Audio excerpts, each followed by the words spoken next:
श्रद्धा को नहीं पता किस बारे में ये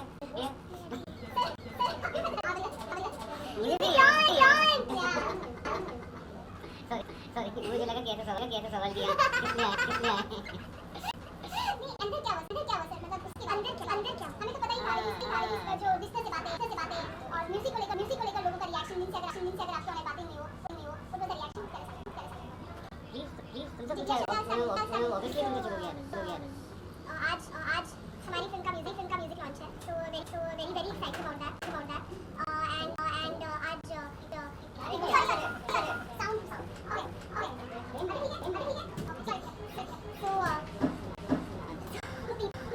मन कर रहा है बट कुछ नहीं बोलूंगा नहीं बिल्कुल अगले सवाल पे जवाब बोल दो नहीं तो हैदर का म्यूजिक सब सुन पाएंगे आज से and I'm really excited about it. It's a very exciting album as it is an exciting film. Sorry अभी शायद जी बताइए जी आप कुछ बोल रहे थे श्रद्धा नहीं कुछ नहीं वो हमारे बीच में हो गई बात अच्छा आओ ना सॉन्ग की बात है बहुत पसंद किया जा रहा है और कायनात म्यूजिक का भी थोड़ा डिफरेंट और शायद अपन बाकी डांस काफी अलग है आना तो क्या आप कहेंगे तो आओ ना शायद डांस नहीं किया शायद मैं फिल्म में डांस किया बट आओ ना एक हेमलेट में ग्रेव डिगर्स के बहुत इंपॉर्टेंट कैरेक्टर्स हैं जो कि हमारे हैदर में भी हैं तो ये ग्रेव डिगर्स का गाना है जो कि बहुत ही फेमस सिचुएशन है हेमलेट प्ले के अंदर तो जब ये गाना हमने फिल्म के लिए किया तो जो कैरेक्टर्स हैं जो कि कश्मीरी एक्टर्स को हमने लिया है उन लोगों ने ही वहाँ पर गाया और ये मेलेडी हम सबको इतना असर किया कि हमारा मन किया किसका एक और इंटरप्रिटेशन हमको इसका एक्सप्लोर करना चाहिए तो इसलिए इसका एक रॉक वर्जन बनाया जो इसको बैकग्राउंड स्कोर में यूज़ किया गया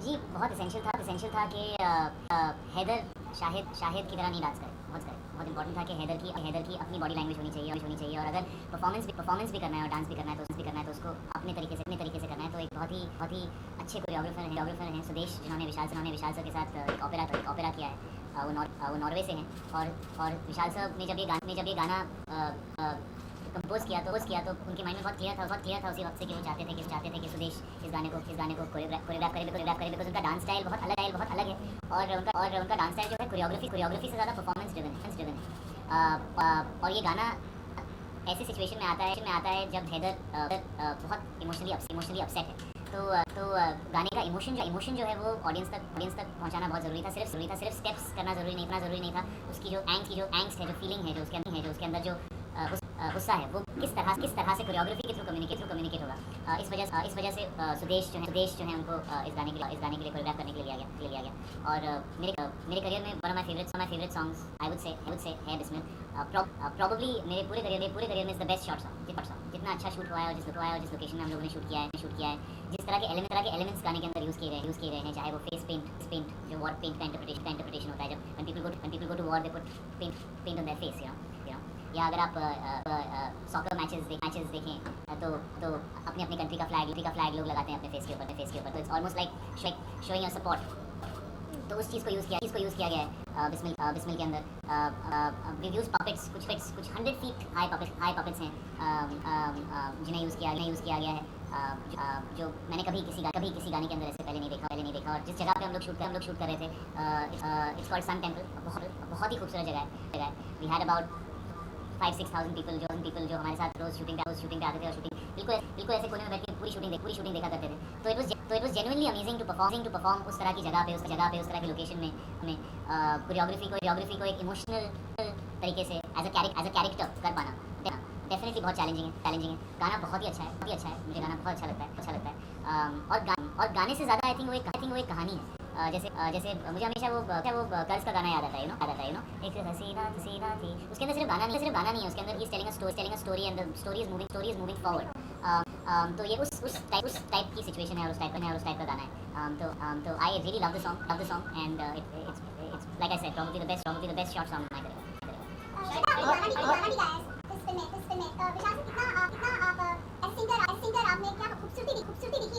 श्रद्धा टिकिनो ने जो गाना गाया है fans love her song and as singer ने बहुत पसंद भी किया है। तो क्या सोचकर आप उससे पहले मैं बिस्मिल के बारे में एक और बात बताना चाहता हूँ। वो ये कि बिस्मिल जहाँ पे हमने शूट किया वो सन टेम्पल है। और जब मैंने गुलजार साहब को गाना दिखाया तो उन्होंने विदिन 20 सेकंड वो रोक के पूछा कि ये क्या ये मटन गांव का सन टेम्पल है कश्मीर में। एंड आई वाज सरप्राइज कि उन्होंने कैसे पूछा। तब उन्होंने बताया कि 30 साल पहले उन्होंने वहीं पे तेरे बिना जिंदगी से कोई शिकवा तो नहीं। वाह अब रियली नहीं तो कभी बात किसी से शेयर नहीं कर पाए। आप देखिए अभी भी वो टेम्पल वैसा ही है जैसे 30 साल पहले। सिर्फ कुछ बोल्डर्स वगैरह कम है, पर पूरा जहाँ वो है ना कि आयतें पढ़ना उस टेम्पल में उन्होंने नहीं शूट किया। फिर श्रद्धा बहुत खूबसूरत है और श्रद्धा बहुत खूबसूरत गाती है और बड़ा रेयर कॉम्बिनेशन है ये कि इतना अच्छा गाती है। और इसमें भी इसने गाना गाया है जो कि कश्मीरी फोक है। और वो गाना आप जब फिल्म में देखेंगे वो इस मोमेंट पे इतने खूबसूरत मोमेंट पे आता है वो फिल्म में। और इमोशनली इट रियली आपको हिट करता है। और मोर क्योंकि उसमें सिर्फ श्रद्धा सिर्फ गा रही है और एक स्वेटर उधेड़ रही है। बाकी लोग बात कर रहे हैं but she is just looking into nowhere and singing that song. उसका इतना इमोशनल इम्पैक्टेड रीजन कि वो इतना खूबसूरत गा रही है उसमें। श्रद्धा हाउ एक्सपीरियंस आपको ऐसा लगता है कि ये भी अब एक लकी चांद हो गया आपके लिए बिकॉज़ ये भी 100 करोड़ क्लब पार करेगी है। वेल मैं खुद को लकी मानती हूँ कि विशाल सर की फिल्म का हिस्सा हूँ मैं। एक तो ये पता नहीं लोगों को कितना टाइम वेट करना पड़ता है ऐसी अपॉर्चुनिटी के लिए। और मुझे विशाल से ने अपॉर्चुनिटी दे दी। तो अभी भी मतलब जब मैं उठती तो मुझे यकीन नहीं होता।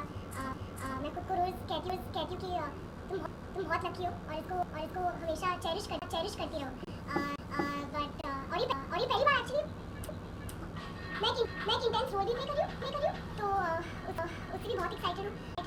अर्शिया का जो कैरेक्टर है वो उसकी भी कन्फ्लिक्टिंग इमोशंस है और ज़्यादा इंटेंस कैरेक्टर है। तो उससे भी मतलब it's the first time people will be seeing me in something like this aside from the fact कि एक्सटीरियर भी मतलब जो लुक भी है वो इतना अलग है, कैरेक्टर भी इतना अलग है। तो खुद को देख के ऐसे महसूस हो रहा है कि बहुत ड्रास्टिक डिफरेंस है from what I have done earlier.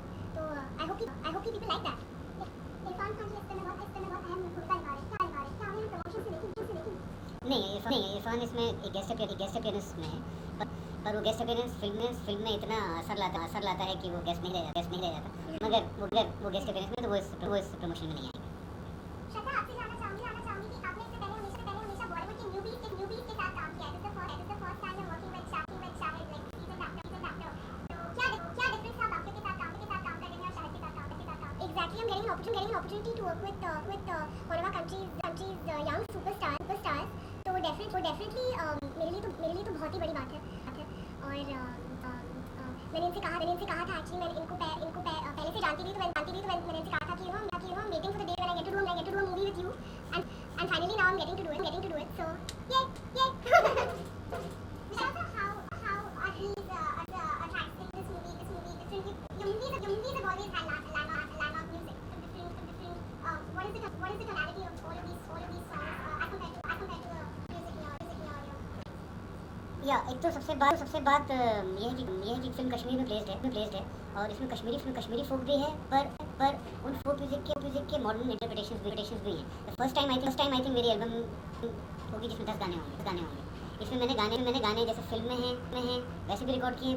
फिर उनको कैसे मैं अगर नॉन फिल्म देखना चाहूँ तो मैं कैसे उन्हें इंटरप्रेट करता वैसे भी किया है। फिर फैज़ अहमद साहब की एक गज़ल गुलों में रंग भरे जो मेहंदी साहब ने गाई है वो भी है। तो बहुत बहुत अलग अलग तरह के जॉनर्स हैं इसमें म्यूजिकली जो मैंने एक्सप्लोर किए हैं। और मैं बहुत ही एक्साइटेड हूँ कि इतने सारे गाने फाइनली इसमें आके हो गए 10 गाने एक एल्बम में, which is a very rare opportunity. That particular topic I would like to ask you. Sensible, I'm sure you know about the receipt of Sensible for corruption. We always knew that Sensible is a corrupt. You always knew? Why did you warn us? You should have warned. It's an open secret. That's what we are coming to know now. So have you ever faced something like this from a Sensible? I think it's an adult question. We should censor it.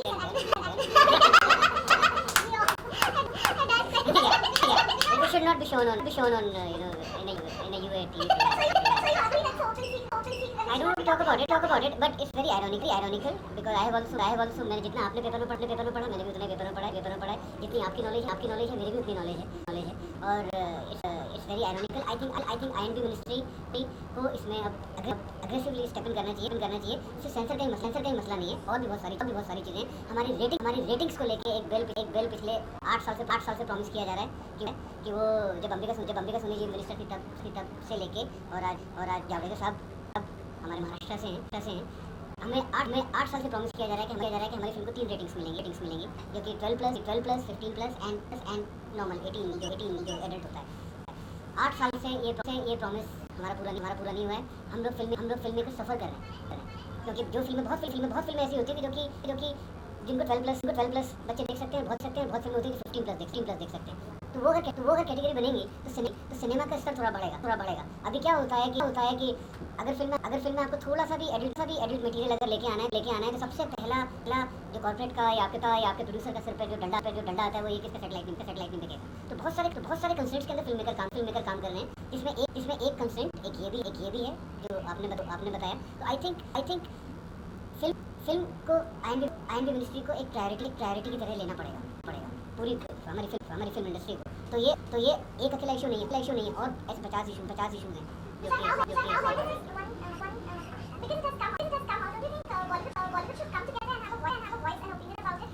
Bollywood has always been together on these issues.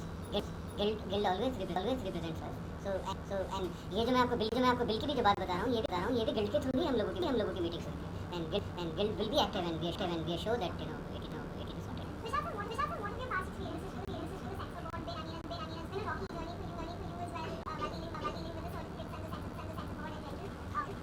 Not really, but I think एक जो मैंने sensor board के जो chairman हैं उनका interview पढ़ा कि जिसमें उन्होंने एक लाइन में सॉल्यूशन दिया है कि उसको computerization of the application is the most important. कि जहाँ घर पे बैठ के आज हम लोग टाइप करते हैं और यूएस से 2 दिन के अंदर हमारे घर में सामान आ जाता है। हम किसी कॉलेज में अगर एप्लीकेशन देनी है तो हम यहीं से बैठ के लंदन के कॉलेज का फॉर्म भर देते हैं। पर अगर हमें सर्टिफिकेट के लिए अप्लाई करना है तो हमें फिजिकली वहाँ जाना पड़ता है। आई थिंक थोड़ा सा ध्यान देने की ज़रूरत है कि फिल्म वाले सिर्फ हम सबका एंटरटेनमेंट करते हैं पूरी फिल्म इंडस्ट्री। तो ये मिनिस्ट्री का अब एक फ़र्ज़ बनता है कि हम हमारे पर ध्यान दें। और ये एक इशू नहीं है, ये तो बहुत ही छोटा इशू है और बहुत सारे इशूज़ हैं जिसके ऊपर ministry should come forward and aggressively help us. Shahid sir के लिए आपने तो फिल्म के रोल के लिए अपनी बात भी मिलवा दी थी राइट। तो कितना आपके लिए इंटरेस्टिंग रहा विदाउट अपने बालों को आईने में देखना बहुत ज़्यादा अच्छा आपका सवाल क्या है कि मुझे शीशे के सामने कैसा फील हुआ या क्या विशाल सर के लिए अपने बाल बनवा दी थी। मैं उनकी फिल्म को पाने के लिए इस रोल करने के लिए अपने बाल भी मिलवा दी। तो वही बात है कि मैं क्रिकेट खेलने के लिए अपनी टांग काटूं मतलब ऐसा भी लॉजिक नहीं होता है कि मैं आपके साथ काम करेंगे तो बाल काटूंगा। लेकिन यार मेरे कैरेक्टर में तो बालों की जरूरत है। अगर वैसा बोलते तो ऐसा नहीं होता। सैक्रिफाइस देखिए मुझे सैक्रिफाइस नहीं चाहिए। नहीं आप मेरा सैक्रिफाइस देखिए ऐसा नहीं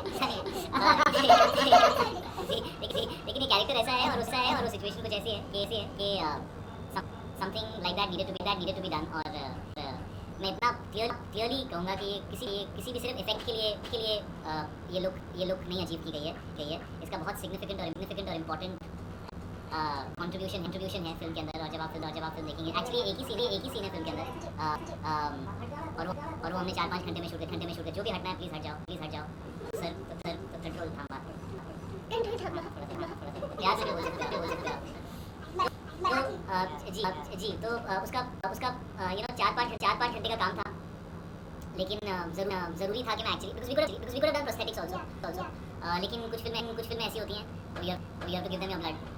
और जब मुझे इतना अच्छा रोल विशाल सर ने दिया, तो मुझे ऐसा लगा कि ये कंट्रीब्यूशन या ये जो भी छोटी सी चीज़ें मैं कर रहा हूँ, that is really something that the role deserves and demands more than deserves, I think demands that.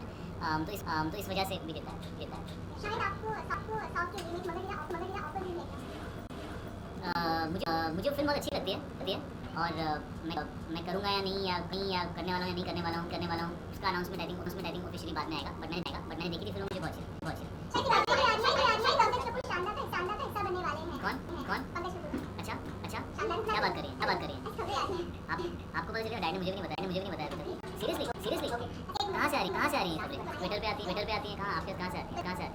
मेरी फैमिली के अंदर की बात आपको पहले पता चली। मुझे तो पता ही नहीं इसके बारे में।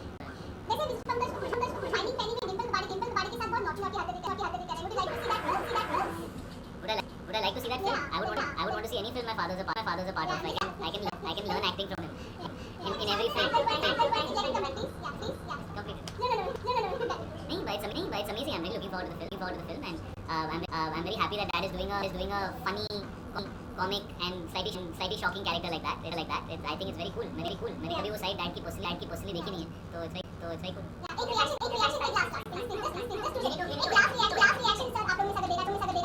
आपने उनको बंद करा दिया, उनको सारे सवाल आप ही पूछ रहे हैं।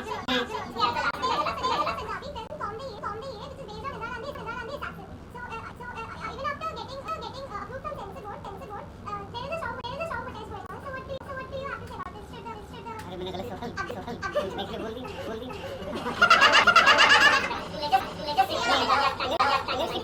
क्या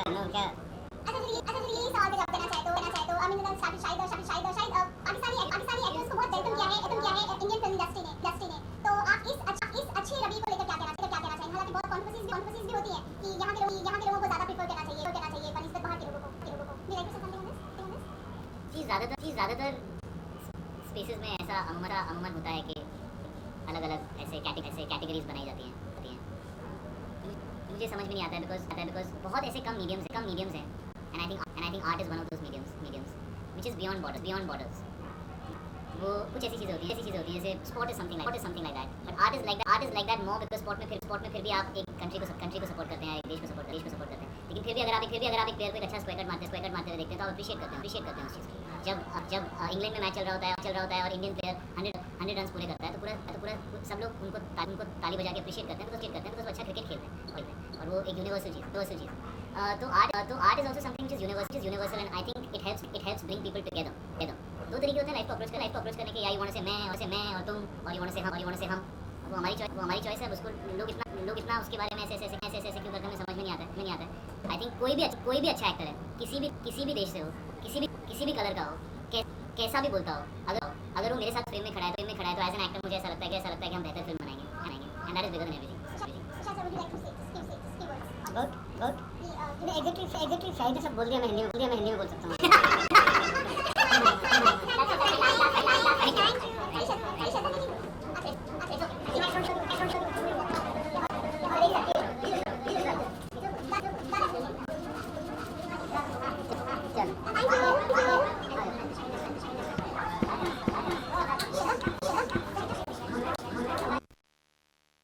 आहे तुम्ही मला 20 तारीखला